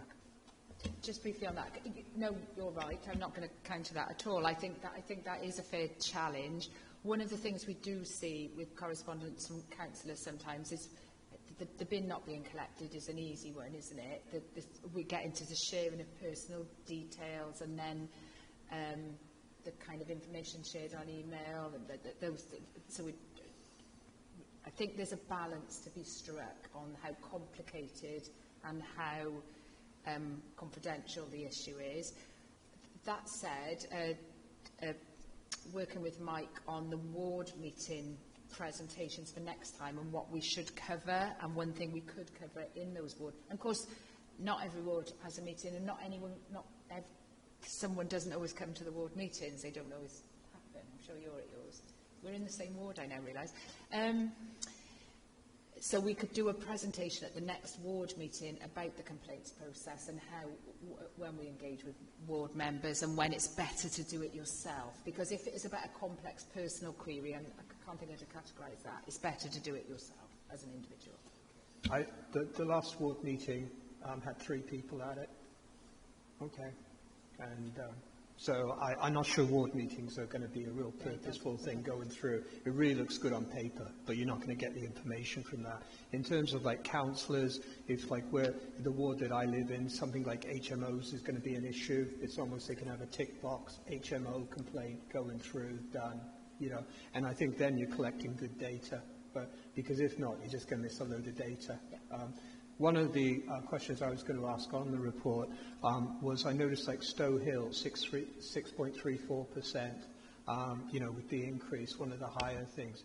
And it's almost somewhere, because Stow Hill covers the city centre, but there's almost no comment on that, you know. And I just think, again, whether there's something there, because if you've got the ward that is covering the city centre getting that number, it just, I think that's newsworthy somehow. So, and I was going to ask you, with that 6.34 with Stow Hill, because it is the city centre, are you able to break that down into category? Do you have that data? We'd have the individual complaints and what they relate to. I think there's a little bit of a challenge drawing too many conclusions, especially if it's kind of small numbers in some cases, and I guess it's a question of how far you drill down. But you know, certainly if there were specific questions about a particular ward, you know, we could look into that data for you. Anything else, Tom? No. Councillor Howells first. Thanks, Chair. Really interesting debate. And I'm grateful to Councillor Mogford for sort of raising the issue. Yeah, we run monthly ward surgeries in my ward, and you know, the majority of people that attend have a complaint of sort to raise. As the debate was sort of going on, I keep a track of all my casework in an Excel sheet, and I've just had a quick squiz through there, and I would say 60% of the work that I do for residents is in relation to an escalation because they're not happy with some part or other. It's very, very rare that I get a brand new issue that's sent directly to me. It's invariably as a result of a resident not being happy with the response that they've had from the council, or not being able to get hold of the relevant department, whether that be because they don't want to go through and find it, they just find it easier because our contact details are accessible. But yeah, I think we probably as councillors field far more complaints than perhaps you know, others realise that we do, and hopefully we sort of bring them to a reasonably swift resolution. But I think, you know, it would be useful to understand some of that data a bit further. Yeah, okay. I think that's noted, Councillor Howells. Jason first, and then you, Roy. Yeah, thanks, Chair. Exactly what my other councillors have said. You know, we get the complaints as well. I mean, and as a councillors on bench, we always try to get their residents to contact the contact centres first, to complain first, because we always tell them, you know, at the end of the day, if the complaints don't go in, they can action them what they need to be done. The more the complaints they get, the more they can action. You know, and 9 times out of 10, some of our residents do actually complain. You know, and like Councillor Howell says, they don't get the response what they want, so they come back to us, and then we go ahead and do the complaint again. Do you mean? So I think sometimes for us councillors that could be heard on the complaint as well would actually give you a better understanding of what complaints we do get and what your analysis comes up with as well. Do you mean? So thanks. Thank you. Ray.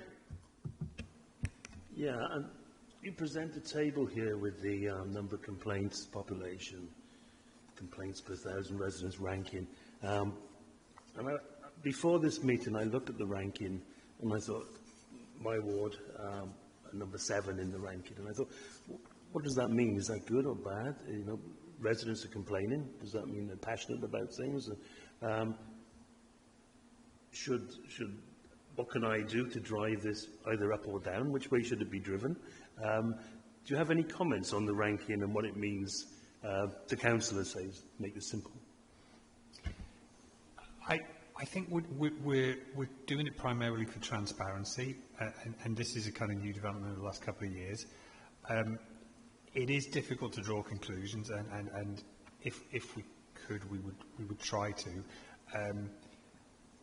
You obviously have local issues. You have kind of issues that have concerned particular residents in particular areas. So there's quite a lot of variables in there, I guess, and as has been quite articulately put, a lot of that obviously comes via members directly. So we're primarily sharing it for transparency. We we would find it difficult to draw too many conclusions from it because, again, if we compared last year with this, you could have one that's high last year, low this year, so we can't necessarily get too many trends. We'd like to get a better insight, and we will aim to do that, but at the moment there are quite a lot of variables that we're largely doing it for transparency. Okay. Thanks. Are there any comments? No, I'll make a comment. I raised this issue about councillor complaints, as you will know, ever since I've sat on this committee, because I don't think councillor complaints are recorded, and it's not just this authority, it's every authority in Wales, the 22. And as you remember, when we had the Ombudsman's office here, they didn't understand it either, because I think if you actually look at the number of complaints that go through your councillors, then the figures given in here will bear no resemblance to the actual number of complaints that the authority gets. And I think, as you've said, it's how you capture that is the difficult thing, because I think Don hit the nail on the head. Most members of the public will go to their elected representative, because that's what they're there for. They're the community advocate. They're there to raise the issues. And I think not to go through the formal process, is a bit of an injustice. So I know you said you're going to try and work on that, because I think that would give you quite a lot of more information. How you do it is another issue, because I know other authorities are looking at it. I raise it in every governance and audit committee I sit on, because it is under-recorded. In one authority, I said, if you actually took on board the number of complaints, if 2 complaints went into a councillor every day for 200 days, and you multiply that by the number of councillors, you get about 20,000 complaints. Because that's what these people are dealing with. But these are the written reports. And I'll leave it there, because it's something really that should be addressed somewhere. It's looking at how you capture it, because the complaints the elected members will get will be the same complaints here. Waste collection, potholes, or dog fouling, and all those issues, because they'll get it in the neck, because that's what will be the key issues. And I think it's just capturing that. But the key issue, again, is how do you improve the service? And hopefully what you're doing by the people who actually form the complaint is adjust the service delivery to address those issues. Tracy, you ready? Just really briefly, because it is complex, and you're right with all of that, and also customer contact. I think what is a complaint and what isn't. The customer. I'm going to come on to that next. Okay. But I think what we can do is capture in the report that is something we still need to improve on, because we're not going to solve that here, but we can capture that in the report. No, that's great. Okay. Yeah, that would be lovely. The other point I was going to make is that our kind of developments to work closer with services, we hope will kind of give a more rounded picture on that, because they will undoubtedly be aware of councillor feedback on their respective services. If we're feeding back in compliments, comments and complaints in that space, then that should hopefully add to the bigger picture in that. So that's one of the kind of key developments we want to move into. Now we've got our kind of foundations in place. So I totally appreciate your comment. It'll come out next year, because I'm sure I'll raise it unless it's been dealt with. So there's 2 other issues in the report. Obviously, compliments we never speak enough about. Okay, most local authorities, as I've said, I do say this every year again, we don't say what we do well. We don't say what the public tell us we do well. What we're always doing is defending our position, because the pothole on Corporation Road is 6 foot deep and someone's fallen into it. But we don't say, look, we do these things really well. And I think sometimes, and whether the press pick it up or whether you need to do it on social media or whatever, is to actually say the council's doing some really good stuff out there in the current financial circumstances. And no authority does it very well. Whether the public listen to it is another issue. But, sometimes we've got to give ourselves a tap on the back, because we're doing some really good stuff. And where we improve a service because of complaints, we should do the same. I guess just in relation to that, as you see in the report, the compliments have gone up, because we're making a conscious effort to get services to feed those back. So, so yeah, totally agree. For me, what's the difference between a comment and a complaint? It's not set out in the report. I don't know what the difference is. How does a member of the public know what the difference is? And again, if you do an A4 sheet on the front desk or on your website or wherever, someone needs to tell a member of the public what a complaint and what a what a comment and what a complaint. What's the difference? Where's the boundary? In terms of people making the choice, they make the choice in the sense of the kind of form that they will complete will say whether it's a compliment, a comment, or a complaint. So it's their choice in that scenario. I suppose the other thing is, and going back to your point on member complaints in inverted commas, those different mechanisms that might have different kind of connotations. So, for instance, what we are calling complaints are what people have logged as complaints on their own behalf, and obviously we've talked about the feedback to members and so forth, which doesn't get recorded in the same way. So it's a conscious decision by the person to raise a formal complaint as part of the wider feedback process. We use a kind of a standard expression of praise. Sorry, I'm reading the wrong one now.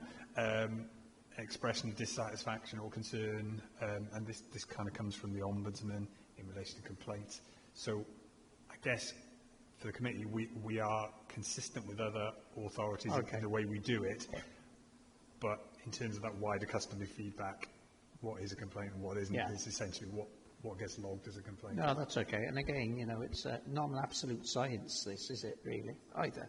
And my last question is, obviously in the compliments and the comments, we've said compliments received up 31%, comments up 24%.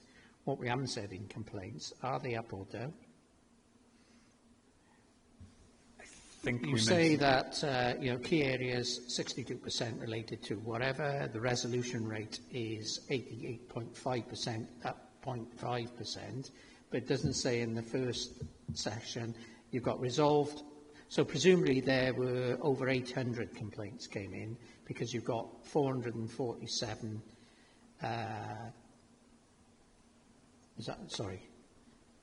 Is it 447 was the total number and you rejected 358? Correct. Yeah. Yes. Okay. So was 447 up or down on last year? So stage 1 complaints were up by 2.5% and stage 2 remain unchanged. So you send it at the end of the trend. All right. It's just the consistency. That's okay. That's okay. Thanks. And on the Public Service Ombudsman report, all I'm going to say is I'd have a recommendation that as soon as you receive it, you bring it to committee. So, I don't want it the next day, but as soon as you get it, digest it, then bring it to the next committee. Okay, thank you. Okay? Yeah, we'll share that. Yeah. Okay. Okay, any other comments? No. Okay, so the recommendation is, I think we note the compliments, comments, complaints and report 24-25, and that when you receive the Ombudsman's annual report, that you bring it to the next available committee. Someone prepared to move, please? Thank you. Seconded, Councillor. Anyone against? No. Can I thank you both for your time and effort in this? Again, as we said, we've moved on. This is an organic document. We're learning as we go along. We'll tweak as we go along. And I think, if we keep doing that, we're in a far better position than when we were when we started off. And I know you were short of staff, I think, when we first started off originally. But again, there's lots of comments from members, and I think, if you could pick some of that up in discussions and amending, that would be great. Yeah, and thank you for your comments, and we really appreciate the feedback. Yeah, if you could send it to your team, maybe it's be the two of you, but if not, please send our thanks to the team. Thank you, will do. Thank you.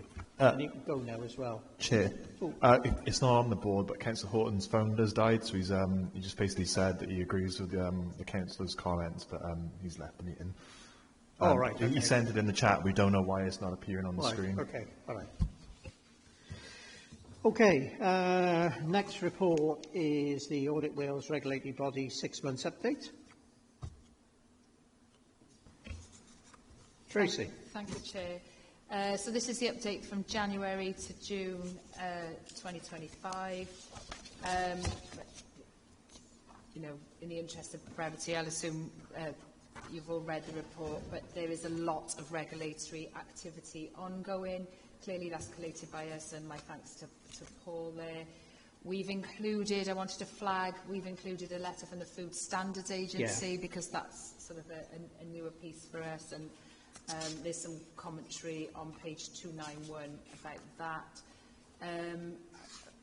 I guess I'll leave it there and just pause for any questions and any follow-ups for the services. Okay. Thank you for that, Tracy. Any comments?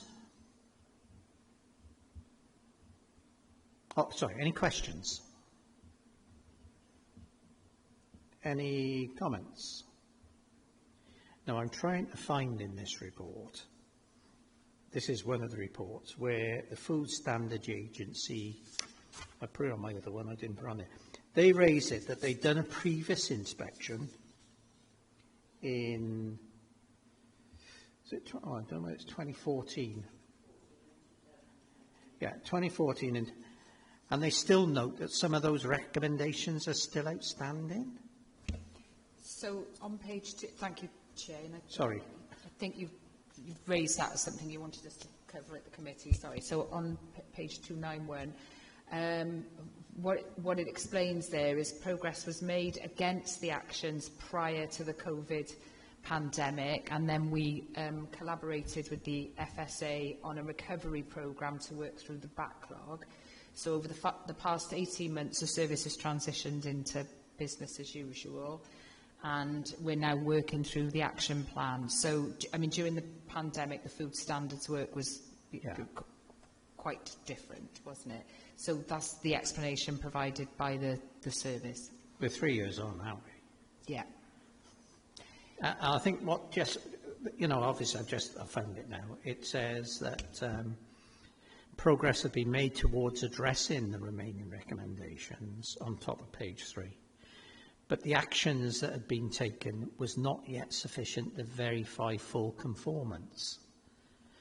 So I'm just wondering whether the Directorate could actually say when they're going to conform with the recommendations that were picked up in 2014 and 2017, because, you know, 2014 is 11 years ago. You know, we didn't have a staffing issues, and some of the actions are covered in the report. I was just checking in with Paul when the next version of this report comes to committee. So that'll be in January. So what I wonder is if I don't want to say we'll come along next month, clearly it would look similar, wouldn't it? If perhaps by that time we get a more detailed update, and we'd make sure that the appropriate people are here to answer any questions if needs be. Yeah, can we have a report in September as to what the recommendations were in 2014, what the recommendations were in 2017? Clearly, I would have hoped there was a management response. And then we can have a follow-up report then in January.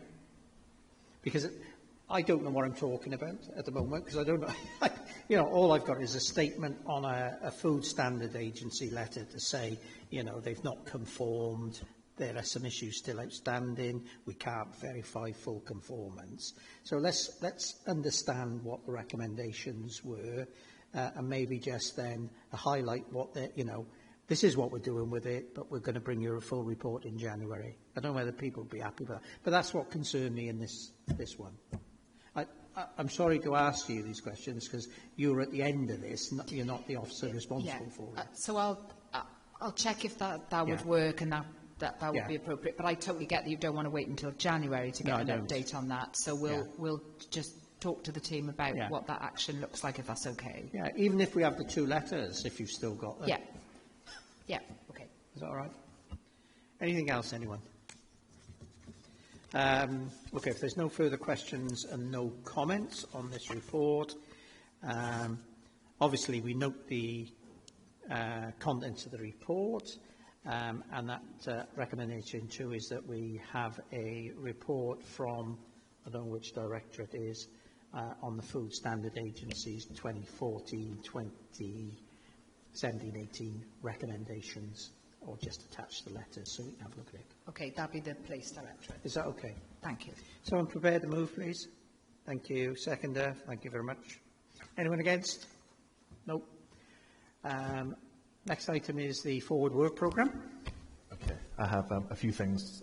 So, first of all, what I've noted from the committee is that we've got the Asylum-Seekers Imprest accounts will come back in January. Obviously, as mentioned, if a report on the food standard recommendations can come in September, it will. It's kind of two reminders we have in scrutiny. So, obviously, the committee is involved in shaping the forward work programme. So, if you think something's within scope, please let us know. It doesn't have to be a committee. You can email me, and then we can kind of flesh it out and try and get it sorted. The same goes for training. We've now blocked out an hour before each committee in case any training is wanted. And also, something I forgot to mention in the recommendation table is we had obviously mentioned before that when actions are completed, you didn't want them on the table. Yeah. So what me and Leanne thought would be good is if every year we bring you a report that just shows all the completed actions. So you kind of have, so it's one, it's for the public, so the public can see what you said in committee is actually in action, but also for you guys, so you know that, well, when they've all been done, and then if you have any issues with it, you can bring it up then. We'll probably bring it in May, so at the start of every year, we'll just bring a report that shows this is what has been done, this is when it was completed. So that means all the recommendation table will now show is stuff that's ongoing. Yeah, that's okay. Just before Councillor Moultford comes in, we've got a report, I think, for September on the temporary accommodation. So hopefully we'll have the report from Audit Wales and the management response so that we can see that. And then obviously we can have a discussion around that in due course. Was there anything else come out? No, Councillor Moultford? Thank you, Chair. Just going back to the recommendation table, and I know Norma mentioned this right at the beginning. The item, consideration to be given to hold in a closed session concerning partnership loan arrangements, and the target date is 2025 TBC. Can we be a little bit more aggressive if we haven't already? I was just going to ask Myrian to do it the hour before our September meeting. And thank you, Chair. And the market, maybe this is a question for Myrian as well. Is the market considered as a partnership loan arrangement, Newport Market, or is it not a partnership loan arrangement? And would that be included in this discussion? Can you pick that up, Myrian, at the discussion? The market is one of those loans, so it will be picked up. Okay, yeah.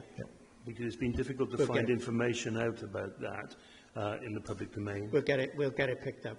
Thank you very much, Chair. So if you can do Taylor, Myrian to do, and his team to do the hour before September meeting on those issues. Yeah, if I could just take us back to the beginning of the meeting, I will speak to the Director of Corporate Services first on this matter, and then we'll come back to you to confirm. I mean, it is a sensitive issue, and I just want to take some guidance. Who are you going to speak to? Reese. Right. Okay. I think the point we would make is that as a Governance and Audit Committee, we have the right, given the accounts, to address that in a closed session. I think the point Norma or Ray made, we're all covered by the Code of Conduct anyway. And, you know, clearly, if anyone was in breach of that, they'd be referred to the Ombudsman. So I would hope that there are no issues around that. That's fine, and I understand all that. I just need to check with the boss that we're because it is an area that we need to be, you know, careful on. And yeah, I think the issue is if there's a no, then I would like to call in the leader and the chief executive in regards to the decision making on that. But I'm sure we won't get there, will we? And just as a follow-up, for a closed session, would there be any redacted minutes available as a matter of principle, or would there be nothing? I think what we want is a briefing session, Ray. I think what we've got to be very careful about is if there is a commercially sensitive arrangements, they wouldn't bring those to a committee anyway. You wouldn't look at behind the veil of what agreements were in place, etc., etc. I think the issue is for us, we just need to get the assurance that whatever loans are being put in place, because that's the issue, and it is in the accounts, as you quite right to say, is that they've gone through the correct process. And if they're not gone through the correct process. If there are failings in the process? Well, we'll have to address that when it comes forward. We may need a confidential report that comes to committee then, and it may not be in this place, it may be in a different place. Thank you, Chair.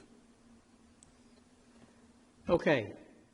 On that note then, we've got a forward programme to note the programme together with the additional items. Someone prepared to move, please?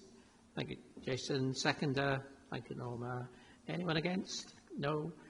Last item then is date of the next meeting, Thursday the 25th of September 2025. Everyone to note. Can I thank you all for staying the distance? I apologise it's taken